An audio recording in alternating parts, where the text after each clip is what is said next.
అందరికీ నమస్కారము. పవిత్రమైన ఆషాఢమాసం ప్రారంభమైనది. ఈ మాసములో దేవశయని ఏకాదశి, జగన్నాథ రథయాత్ర, గురు పౌర్ణమి, బోనాలు, చాతుర్మాస్యం వంటి ఎన్నో పవిత్రమైన ఆధ్యాత్మిక విశేషాలు ఉన్నాయి. వాటి గురించి ఈరోజు క్విజ్ ద్వారా తెలుసుకోబోతున్నాం. మరి ఇంకెందుకు ఆలస్యం, జై జగన్నాథ స్వామి అని కమెంట్ చేసి ఈ క్విజ్ను ప్రారంభిద్దాం. ఆషాఢ శుక్ల ఏకాదశిని ఏ పేరుతో పిలుస్తారు? మోక్షద ఏకాదశి, దేవశయని ఏకాదశి, పాపాంకుశ ఏకాదశి, నిర్వాణ ఏకాదశి.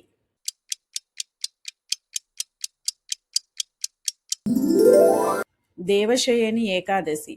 ఈ రోజున శ్రీ మహావిష్ణువు యోగ నిద్రలోకి వెళ్తారని విశ్వాసం.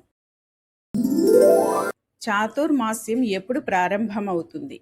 కార్తీక పౌర్ణమి, ఉగాది, శ్రీరామనవమి, దేవశయని ఏకాదశి.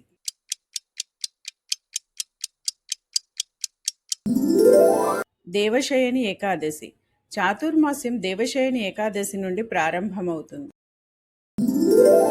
చాతుర్మాస్యం మొత్తం ఎన్ని నెలలు ఉంటుంది? 4, 3, 2, 6.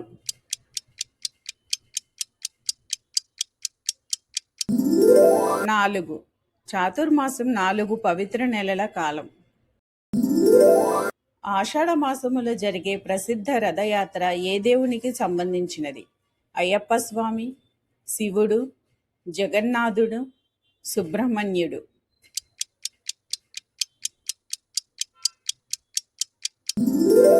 జగన్నాథుడు.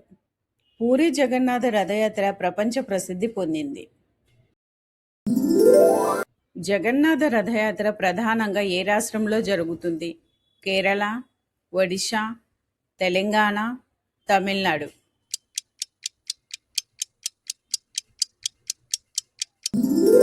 ఒడిశా. పూరీ నగరంలో ప్రతి సంవత్సరం రథయాత్ర నిర్వహిస్తారు. బోనాలు ప్రధానంగా ఏ రాష్ట్రంలో జరుపుకుంటారు? తెలంగాణ, కర్ణాటక, మహారాష్ట్ర, ఆంధ్రప్రదేశ్.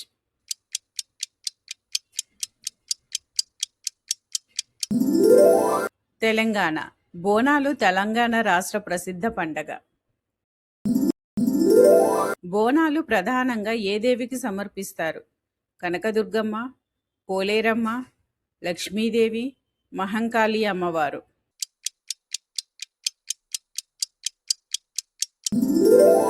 మహంకాళి అమ్మవారు.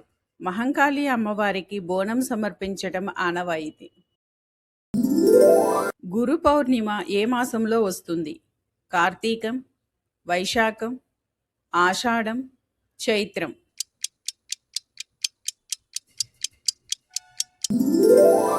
ఆషాఢం. గురు పౌర్ణిమ ఆషాఢ పౌర్ణమి నాడు జరుపుకుంటారు. గురు పౌర్ణిమను మరొక ఏ పేరుతో పిలుస్తారు? శివ పౌర్ణిమ, వ్యాస పౌర్ణిమ, లక్ష్మీ పౌర్ణిమ, హనుమత్ పౌర్ణిమ.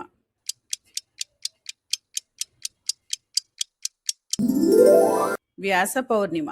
మహర్షి వ్యాసుడి జయంతిగా భావిస్తారు. గురు పౌర్ణమి రోజున ఎవరిని ప్రత్యేకంగా స్మరిస్తారు? వ్యాస మహర్షి, నారద మహర్షి, వశిష్ఠ మహర్షి, వాల్మీకి మహర్షి.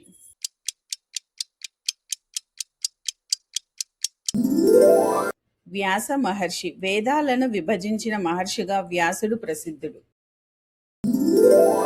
జగన్నాథుని సోదరుడు ఎవరు? కార్తికేయుడు, గణేశుడు, భీముడు, బలభద్రుడు.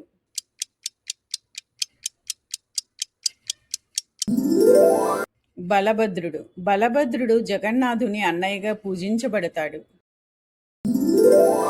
జగన్నాథుని సోదరి ఎవరు? రుక్మిణి, లక్ష్మీదేవి, సుభద్ర, పార్వతి.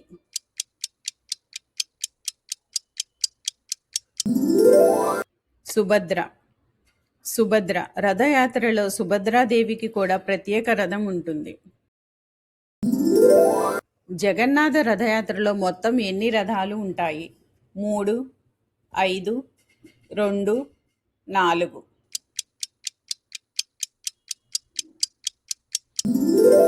3.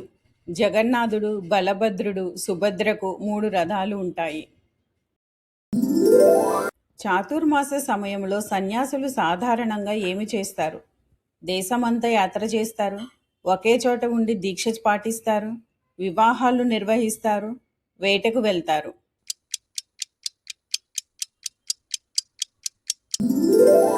ఒకే చోట ఉండి దీక్ష పాటిస్తారు. ఈ కాలంలో స్థిర నివాసముతో ఆధ్యాత్మిక సాధన చేస్తారు.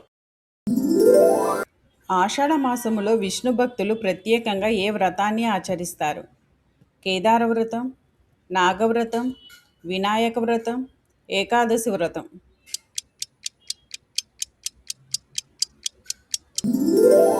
ఏకాదశి వ్రతం.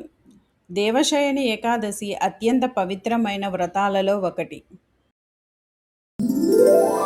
దేవశయని ఏకాదశి తర్వాత శ్రీ మహావిష్ణువు ఎన్ని నెలలు యోగ నిద్రలో ఉంటారని నమ్మకం? 2 నెలలు, 6 నెలలు, 4 నెలలు, 1 నెల.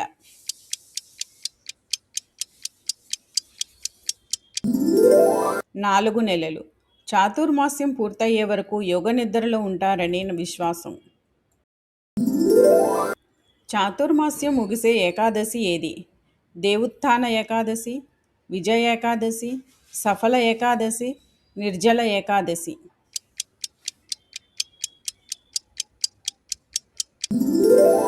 దేవుత్థాన ఏకాదశి.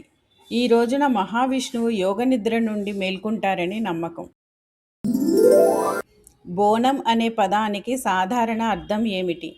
దీపం, భోజన నైవేద్యం, పూలహారం, గంట.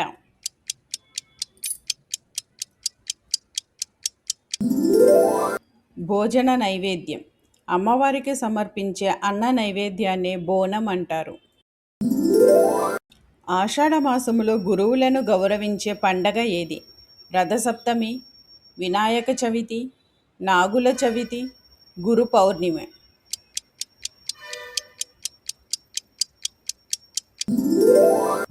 గురు పౌర్ణిమ. గురువుల పట్ల కృతజ్ఞతను తెలిపే పవిత్రమైన రోజు. ఆషాఢ మాసం ప్రధానంగా ఏ ఆధ్యాత్మిక ఆచరణకు ప్రసిద్ధి? గాలిపటాలు ఎగరవేయటం, పటాకులు కాల్చటం, వ్రతాలు, పూజలు, దీక్షలు, రంగులు చల్లుకోవటం.